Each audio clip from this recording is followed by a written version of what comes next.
एक गांव में लोकेश अपने पिता के साथ रहता था। उसकी मां का स्वर्गवास हो चुका था। लोकेश के पिता रामेश्वर उसे पढ़ा लिखा कर बड़ा आदमी बनाना चाहते थे। यही उसकी मां का भी सपना था, जिसे पूरा करने की कोशिश दोनों बाप बेटे जी जान से करते थे। लोकेश का स्कूल बहुत दूर था, बीच में जंगल पड़ता था। वह सुबह जल्दी घर से निकलता था और जंगल के रास्ते स्कूल जाता था। एक दिन वह स्कूल से वापस आ रहा था।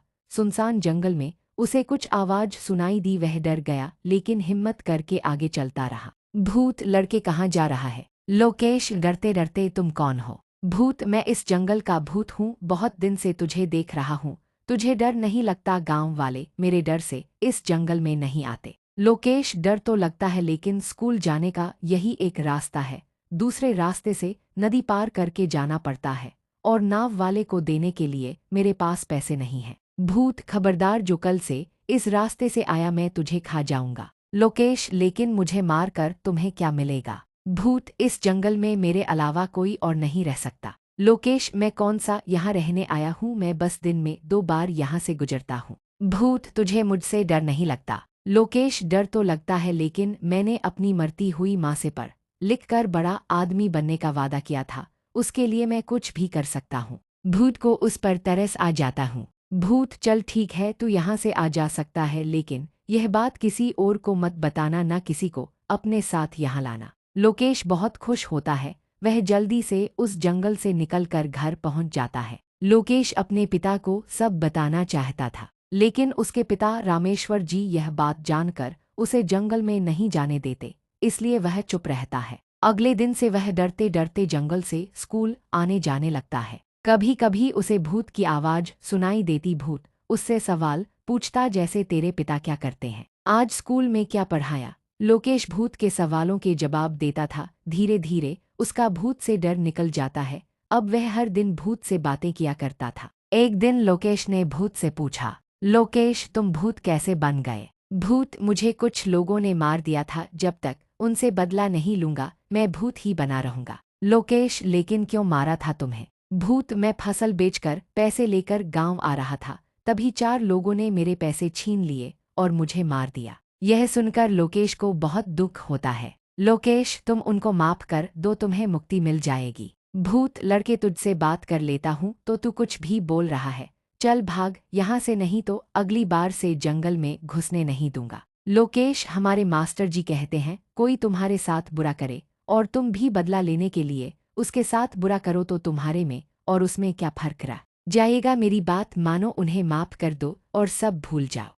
कुछ ही दिनों में लोकेश की परीक्षा आने वाली होती है। लोकेश की परीक्षा से पहले कुछ दिन की छुट्टी पड़ जाती है। वह घर पर ही रहकर पढ़ाई कर रहा था। उसके पिता खेत पर गए हुए थे, तभी उसे भूत की आवाज सुनाई देती है। लोकेश, अरे तुम यहाँ कैसे? भूत, तुम इतने दिन से नहीं आए, मैंने सोचा कहीं तुम बीमार तो नहीं पड़ गए। लोकेश, नहीं, वो तो मेरी परीक्षा आने वाली है, इसलिए स्कूल की छुट्टी पड़ गई है। भूत, तुम जंगल में बैठकर भी तो पढ़ सकते हो, रोज वहीं आ जाया करो, मेरा मन नहीं लगता। लोकेश भूत की बात मानकर उसके पीछे पीछे जंगल में चल देता है। वहाँ एक पेड़ के नीचे बैठकर पढ़ने लगता है। भूत, अगर तुम चाहो तो मैं तुम्हें नकल करा सकता हूँ। मैं तुम्हारे सामने कॉपी लेकर आ जाऊंगा, मुझे और कॉपी को केवल तुम देख पाओगे, तुम देखकर पेपर दे देना। लोकेश, नहीं, यह गलत होगा, मुझे अपनी क्षमता से पेपर देने चाहिए, नकल करके मैं कभी बड़ा आदमी नहीं बन सकता। भूत, मुझे माफ कर दो, मैं तुम्हारी मदद करना चाहता था।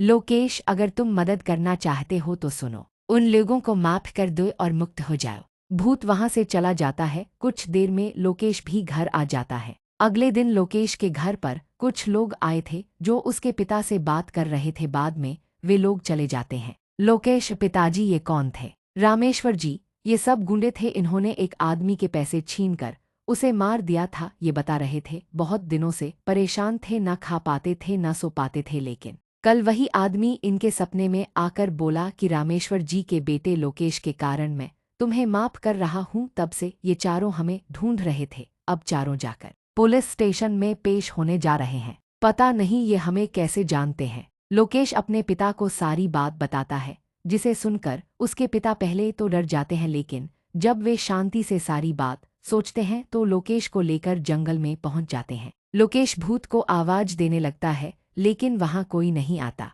रामेश्वर जी, बेटा वह अब मुक्ति पा चुका है, चलो अब घर चले। लोकेश रोते हुए घर वापस आ जाता है। ये बात पूरे गांव में फैल जाती है। अब गांव के लोग बिना किसी डर के उस जंगल से आने जा